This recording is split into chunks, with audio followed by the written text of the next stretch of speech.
second orbit.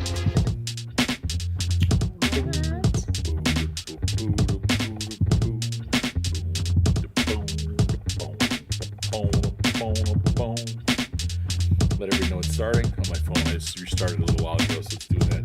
Phone is starting. I know you're starting. All I right. just started you. That's why. What's going on, Cheese Kingdom? Jump in the chat. Let's go. We need people to talk to. Discuss what's going on. Everybody's panicking. Are you seeing a lot of people panicking in your social media feeds? Oh yeah, seeing panic and people write us off. Oh yeah. What are you new?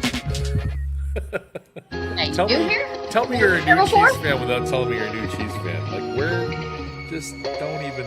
It very much is the telltale sign of newness. I'm like, I've been around a long time. Right. We've been through actual heartache. Hey, when we're worried, that's when you need to worry. When you and I are worried, that's when they need to worry. I'll let them know that in the show too. Let's see here. That's good.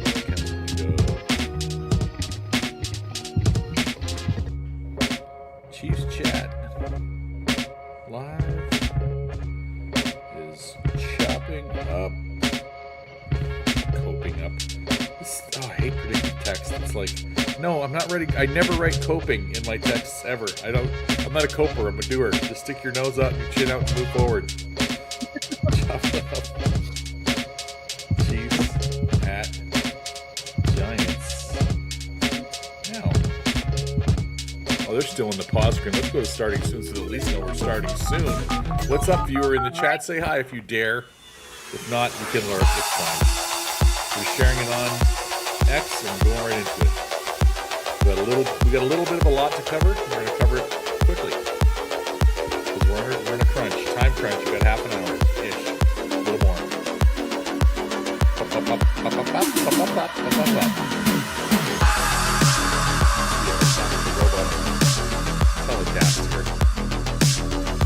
So far, so good. Check. 1, 2, 1, 2. Should be an echo in the chat for a second.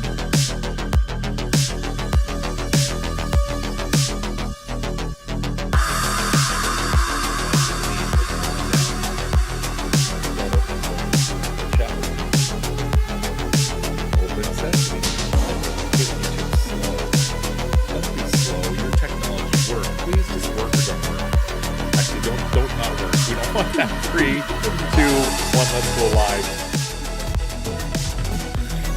All right, pictures are up. We're both up. What's going on, Chiefs Chat? I'm your host, Thunder Dan. This is my co-host, Huong Forrest. How are you doing, Huong Forrest? I'm doing pretty good for a Wednesday evening. Fan-freaking-tastic. It's week 3 we're going into. We'll discuss a little bit about week 2. We'll discuss a little bit about the panic that's going around. The Chicken Littles in the kingdom are out, and they're running around, and they're holding little acorns over their head and their little walnut shells, and they're afraid that the clouds are going to come to pieces and crash all over them. RELAX. Relax. All y'all gotta relax. Huong Forrest, first let's dive into it. What were your thoughts, feelings, impressions when you watched Chiefs versus Eagles at Arrowhead a few months after getting beat really badly, but not even our worst Super Bowl loss, let alone our worst loss ever, which still drives me nuts when people say that. Oh, Philly, I know, Philly, you want to have the bragging rights. Right. Before I pass it over to Hong, let me just inform you. Worst 2 losses in season to the Tennessee Titans when Patrick Mahomes got dizzy, stunned, and the team just didn't look like anything. Went on to win that year, just saying. And then the Tampa Bay game. Worst. Yeah. The worst. Not this game sucked. That Super Bowl against Philly sucked, but not even close to the worst game. This week was nothing like any of those games. Huong Forrest, take it away. Give me your thoughts first, and then I'll expound. From the very get-go, I was super pleased with what our defense was doing, keeping us in the game, keeping the field as manageable as they could when every time that we were out there taking care of business then. It was the offense that was incredibly disappointing. I didn't have very many critiques of our defense other than Chris Jones didn't look Chris Jones-like, of course, but everything else I felt like came on the offensive side of the ball. Play calling, game management, yeah, those things. So that was definitely disappointing to drop 2 games in a row to the Eagles. I really wanted us to come back and have a really strong win in this game, even though it's not against the same Super Bowl team that we played in February, of course, but it would have meant something, right? That said, I wasn't at the end of the game. It's not like, oh my gosh, we are 0-2. The sky is falling, I didn't feel that way, and I still don't feel that way. It's a long season ahead of us, and there's a lot of games to play still, and we've just got to keep moving forward, and we just got to figure out this offense. Agreed. We had a lot of people just panicking. A lot of people just looking at this like they're looking through the lens of Chiefs 2005, Chiefs 2008, something like what have you forgotten?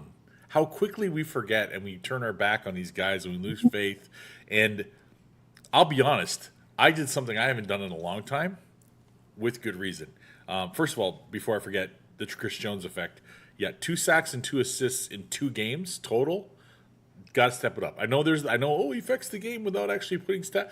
Okay, Aaron Donald didn't have like multiple games where he wasn't really making an impact physically, other than just being there. You gotta. You're this guy. You can be this guy. We know you're that guy. Stop pressing at times and stop stopping at times. There's times when his motor just quits and he kind of jogs and the play's not over. And I'm like, dude, you're gifted by God with amazing athletic, physical traits that most people don't have. Please use them to your full extent every chance you get, because you never know when they're going to blow the whistle for the last time and you're never going to get on that field again. You're just going to be done and it's going to be over, and you're going to always wish that I leave any plays on the field. And you don't want to think that way. I think he's great. I think he's awesome. I think he's a huge benefit to our defense, and I just think he's either pressing or underplaying. There's no like middle ground, it feels like right now, and I want him to get out of his head. You're a champ. You're all multiple times champs. Let's focus up. To that point, before digging deeply into the stats, let me just lay this on you guys. We were 2 focus errors, a missed field goal. Okay, and don't say, oh, it was 50. No, the other kicker hit like multiple 50-yarders in our house. So we got to hit those field goals. And he can hit those. We know he can do that. It was a tough one, but we know Butker can do it. A missed field goal and a drop by Kelsey on a slant route. We're those 2 focus errors and 2 starting wide receivers away from beating a team that doubled us up in the Super Bowl a few months back. That's how close we were to winning with what we got going on right now. That's pretty great. Knowing we have those guys coming back, knowing this team's going to get their rhythm, they're going to get their mojo going, we've seen it before, folks. And I'll go over those numbers with you in a minute. We've seen it before. I did want to jump over the video screen, so I want to share something, because Lexi, one of the commentators on Chiefs Pundits, she's awesome. Her concern was one of something about, how do you do so well statistically, and then you lose the football game. Let me share something with you. First of all, this goes to the old thing I always say: there's no such thing as style points. Okay, I don't want to throw for 500 yards and lose. I don't want to throw for 500 yards and 6 touchdowns and lose a football game. I'd rather throw for 86 yards, have no wide receivers catch a touchdown, and we win by 3. I'd rather that. I don't care about stats, because the only stat that matters is the W or an L. That's it. That's all anybody cares about at the end of the day. So let's go ahead and look at some numbers real quick. And I'll share with you, this is a good team that beat us, and we're a good team that lost to another good team, despite the numbers being on our side. And I'll show you how the numbers can be on your side and you can lose, and it can show you that you're a good team versus the numbers being on your side and you lose, and it shows that's a bad team over there. There's a distinct difference, okay? So statistically, she's correct. Okay, we had more total yards. We had more passing yards. They had 1 more rushing yard than us, and they have Saquon Barkley and a quarterback who runs all the time. Although our quarterback's running a lot right now, which I kind of love. Yeah. I'm not going to lie. I kind of dig it. We had more yards per play. We had more first downs. We had better third down efficiency, though neither team was great. And we had 2 out of 3 fourth down. They had 1 more total play somehow after all that. They had 1 more total play. Same number of sacks. They punted it more than we did. Same number of penalties, although I'm not even going to get into the tush-push penalties that weren't called, because that was ridiculous, but whatever. It's just more fuel for when later in the season when people say we get all the calls. we can go back to that tape, and I've got a whole litany. I only got halfway through charting the Charger game, okay? And I've already got a litany of things where I can show people, look at what they didn't call here. Look what they didn't call here. Look what they called. There was one they called roughing the passer against George Karlaftis where he bumped Herbert and then held him up in the first game, and then we got roughing the passer. And then I see a guy, Patrick throws it, step, hit, slam into the ground, and it's not. So us bumping into the guy is a roughing the passer, and them dragging our guy to the ground is not a roughing the. Just miss me with the hole, we get the call. It's not true. Sometimes refs call stuff, sometimes they don't. Now, statistically, we got all these stats in our favor. The one big one, turnovers. The other big one, time of possession. Okay, we still, although we were better, we still didn't do what I said after the first game we need to do. What I've said since 2017 when I started doing this stuff for Chiefs Wire and then for my own channel, for RGR and for my own channel. When we run the ball, I'll say it until I'm blue in the face, folks, until it gets through to Andy and his play callers. When we run the ball 20 plus times with our running backs, we win 98% of those games. When we do not, flip the coin over. We lose 98% of those games. Well, if we do not, if we basically not even if it's not entirely, but somewhat abandon the run, and the other team they can play a little one-dimensional defense against us, we start losing football games, which we shouldn't lose because they played great against the Chargers in a lot of places, and they played poorly in some places. They played well enough to win both of those football games. Let's put it that way. Okay, but their quarterback threw it 22 times, and they ran the ball 33 times. Sorry, 22, 25, 34 times. Okay? One of their guys was getting 1.7 per carry. The other guys were four or more per carry. That's great. But the Steelers, for years, they don't care if they're getting 1.7 yards a carry. You're getting the ball run at you 35 times. And they win a lot of those football games. The Chiefs, our running backs ran it 18 times. That's close. It's still not 20. I'm not counting the 7 times Patrick runs it because those are not run plays particularly. Those could be on passing downs where he's just going. And the thing I'm glad about to see and commentate. There's a commentator that I think Brady mentioned it actually during the game. The thing that's great to see in our run game with our quarterback is whereas in the past he run because he had to because there was a breakdown. The pass blocking's holding up, but he's just seeing an opening and he's just taking off. It's not because he has to. It's because why not? It's right there.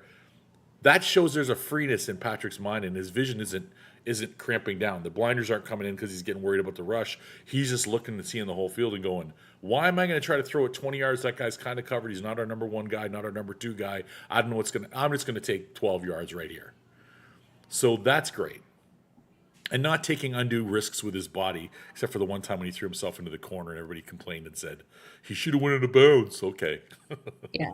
But when he goes out of bounds, that's a problem. Okay, we can't win. It's okay.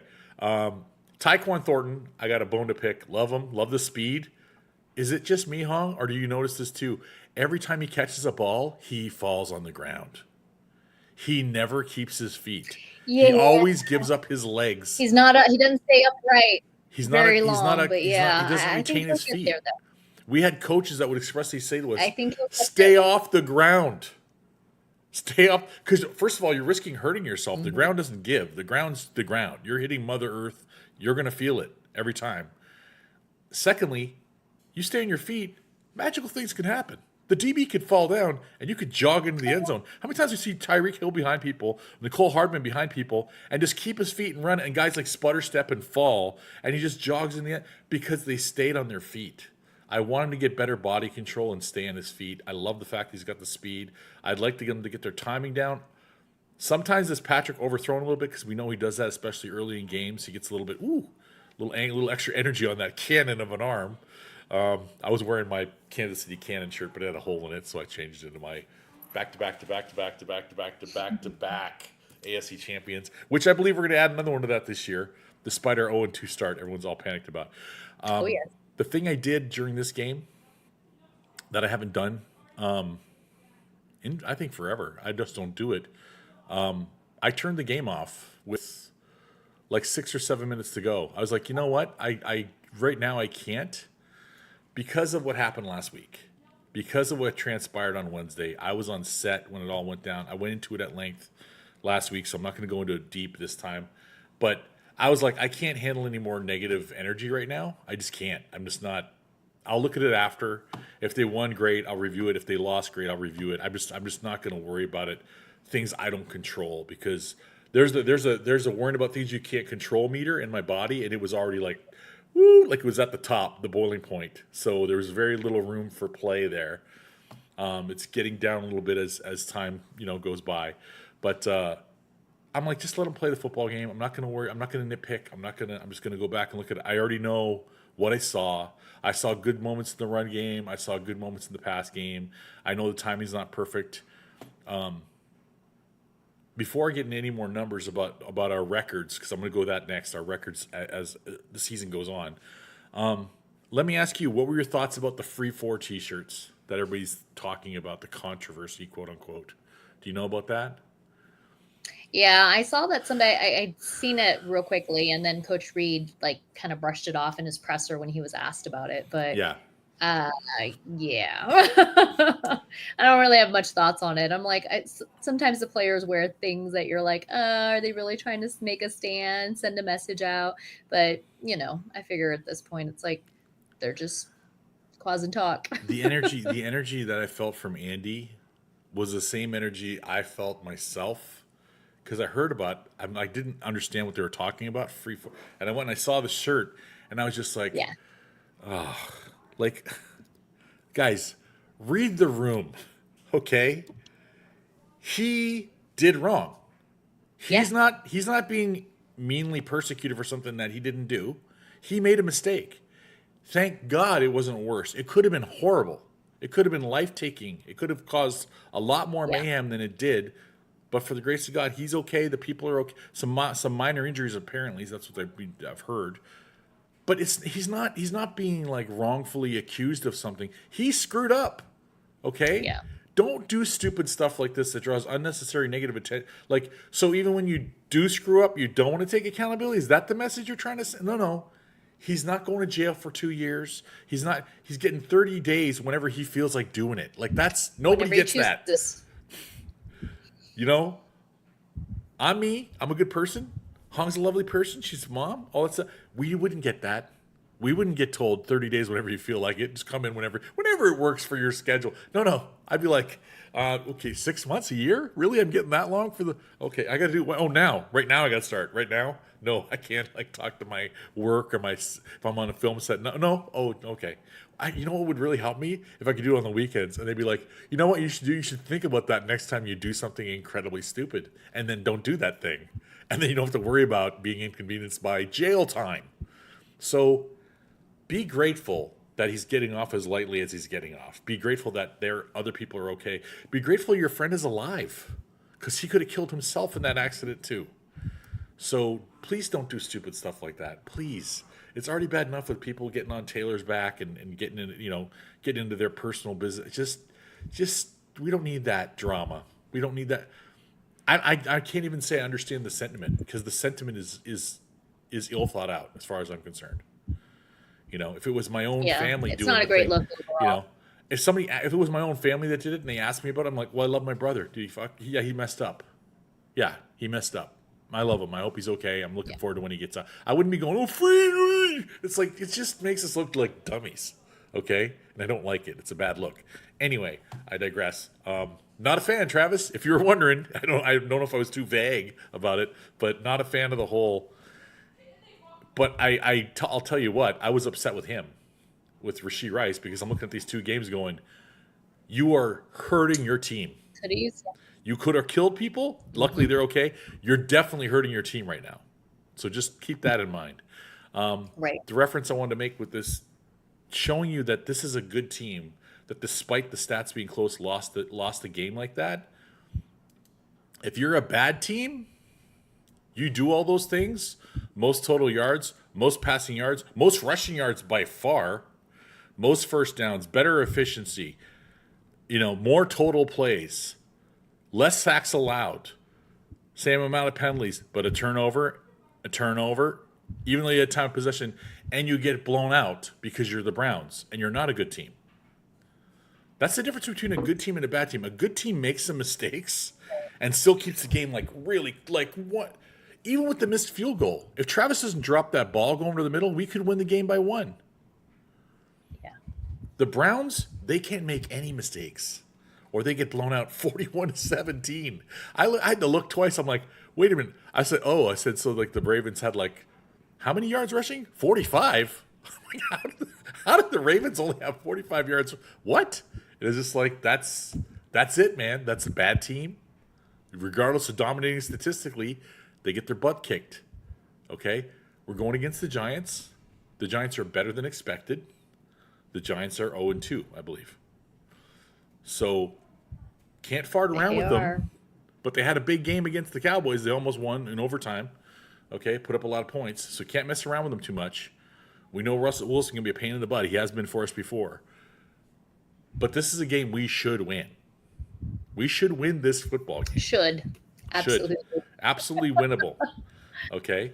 And I just want to touch on another thing with you guys really quickly. People that are worried about our record, we're 0-2. Okay. The thing I love about 0-1, I don't love 0-2, but the thing I love about 0-1, we stop talking about undefeated seasons. That's gone. Let's just focus on one game at a time. Okay. Kansas City Chiefs, since Patrick took over, 2018 lost to the Patriots in the AFC Championship. Okay. We were 12-4 that year. Okay. And then we went 12-4 again, and we won the Super Bowl. Lost 4 games, won the Super Bowl. Next year, we won 14 games, only lost 2. And one of those was with our players on the sideline, so we really were 14-1. Guess what happened? Lost the Super Bowl to the Tampa Bay Buccaneers. Then we're out of it for a year. Then we came back in, 3 losses, won the Super Bowl. Next year, 2023, this is the one I want you all to focus on. 11-6. Do you think this team is better than the 2023 Chiefs? Go back and look at the roster. Go back and look at the record. Go back and look at the below 500 every second week. We went over this, Hong and I. Well, now we're down. We're 3-4. Oh, now we're 4-5. Oh, everybody's panicking. The sky is falling. 11-6. Won the Super Bowl in overtime against the 49ers with the weakest receiving core probably ever in the Super Bowl. Last year, 15-2, really 15-1 with our starters, lost the Super Bowl. So maybe we need a couple more knocks on the chin a season. Maybe we need a little more. You're only human, guys. Don't forget. We need a little more of that. Was it the Greeks? Was it the what? I can't remember what race, what nationality it was. But back in the day, they'd have kings or leaders, and they'd always have a person standing, like walking behind them when they would go on like parades through the town, and everybody's like falling all over them and loving on them. And he would lean in once in a while and just go, "You're just a man. You're only human." He would remind him, "Don't think you're anything more than you are. You're not God. You're not magical. You don't have powers. You too can fall. You too can lose." And I think those seasons when you don't have enough of those knocks in the chin, we get a little, we're really feeling ourselves right now. This is good. I'm ready to pull my Superman shirt out. I'm just going to, we lost the Super Bowl real bad? Oh, that sucks. Yeah, it does suck. It sucks for the fan base too. That said, I'd be remiss, and I'll go back to the us screen so we can see the two of us instead of that big chart all the time. I would be remiss if I didn't mention to you guys, do you understand that since 2018, a neat thing happened? A very neat thing. There are bookend 3 times at the Super Bowl teams. Patriots 3 times in a row, and the other end of the bookend is the Chiefs 3 times in a row. And in all that time, Huong Forest, without just quick on the spot, how many teams do you think appeared in the Super Bowl in those 9 years? With 18 possible spots, how many teams do you think made it to the Super Bowl? Just throw a number out. Let's do. The most is 18. Since 18? No. Since I think it's since 18. Yeah, 9 years. Yes, 9 years, including 18. Yeah.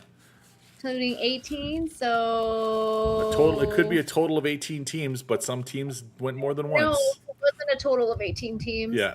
I'm going to say it was like 11, 12 teams. 8 teams. Ooh. 1/4 of the league has hogged every Super Bowl appearance for the last Gee, 9 who was years. that? The first 3 were New England. Mm-hmm. Atlanta got their one and done. Philly got their win, their first one. And LA got their first lump on their head. Then Chiefs for 2 years for the AFC. San Fran got a lump on their head, and Tampa Bay got a win. Then the main teams, which I will call New England, Philadelphia, and Kansas City, they were all out for a year. Cincy and LA got in there. LA was their second spot. They got their win, and Cincinnati got their lump, and that was their only time in. Then it's KC again, and we have a win by Kansas City over Philadelphia. Sorry, it's KC. My bad. That's the other end of the bookend. Win over Philly, loss over San Fran, their second lump. They've gone 0 for 2. Not including further back, 2 more years further back out of this grouping. There's another lump on Kansas City when they lost to Baltimore, but I didn't go that far back because I like the bookends of the three teams, the three Peters. And then obviously, so it's Philly, San Fran, and Philly on the NFC side. It's New England, Kansas City, Cincinnati, Kansas City, and that's it on the AFC side. And since he only got one chance, and now Joe Burrow's hurt, San Fran, Brock Purdy's hurt, New York Jets, Fields is hurt, Minnesota Vikings, J.J. McCarthy is hurt. Thank your lucky, ever-loving Chiefs Kingdom stars that we have 15. All right? Understand availability is the best ability, and that dude is a warrior. I just thought it was interesting. It's just like the fact that, and I mean, New England was 2-1. Let me go to Kansas City last. New England's 2-1. Cincinnati's 0-1. Atlanta's 0-1. Tampa Bay was 1-0. San Fran was 0-2. LA's 1-1. Philly's 2-1. Your Kansas City Chiefs 3-2. 9 Super Bowls, 3 wins, 2 losses, and then the other people. It's like we're getting the lion's share. We're not going anywhere. Patrick just turned 30. Just turned 30. Yep. Today. Yeah. And happy birthday, Patrick Mahomes. Tom Brady played into his, mid-late 40s? Like ridiculous long?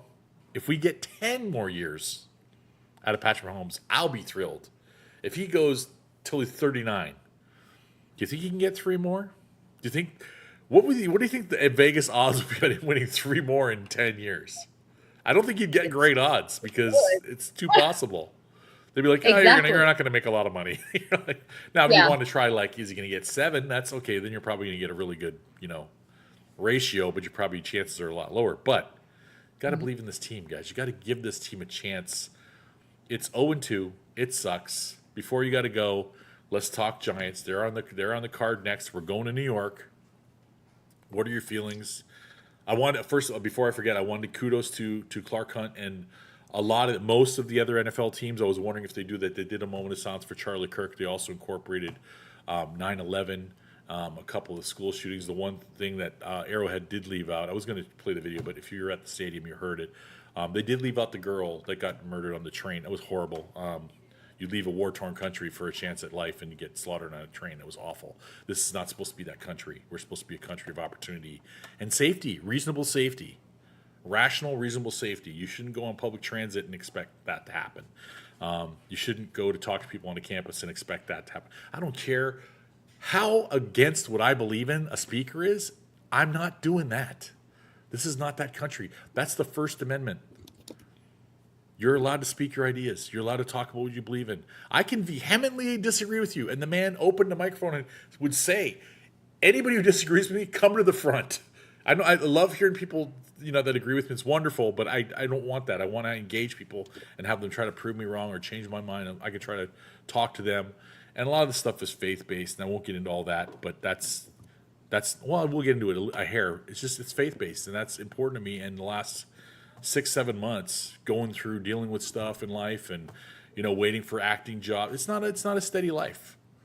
Most people don't understand it. I love it. It's what I do. I'm really good at it and I enjoy it. And I've got 3 commercials on the air. I did one last week. I got a film coming up next month. Things are going more like they were when I was in LA, and I love it and it's great and that's wonderful. But before that, when I was doing little side jobs and stuff, and I would be driving a lot of the time, I would throw on podcasts. Sometimes I listen to NFL Network, and sometimes I listen to podcasts. And people that are quoting negative things or things where he would raise his voice and stuff, I listened to 3 hours at a time because that's how long the show was. And there might be 5 minutes like that where somebody's being really confrontational. And although he would match their tempo and their levels, he was fair. He was honest to what he believed in. He would tell the crowd to shush if they got aggro or aggressive against somebody that didn't think the way he did or somebody that was anti-Christian. I'm saying all this just to say he wasn't an unfair debating person. And he also had a sense of humor because when they played the South Park stuff, they did it on his show. And he's like listening to it for the first time. And he's cracking up at Cartman mocking him. Just they're mocking him viciously. And they're all going, oh, I just love the thing. He goes, and Charlie Kirk's thing was, they got the chapter of the Bible right. That's what I love. He goes, they went to the right. They didn't just throw numbers up and call it a chapter from the Bible. They actually used the chapter that he was referred to in a debate with somebody. And he was giddy. He thought it was hilarious. It's great. He goes, it's great. I'm in the culture. Other people are going to look into things because of that. He understood that sometimes to get people to listen, you got to go over to the other side, and that's what those things were. God forbid anybody on either side of the aisle have to deal with that in the near future or anywhere in the future, because that's not American. That's not the way we do things. Moving back to football, New York Football Giants.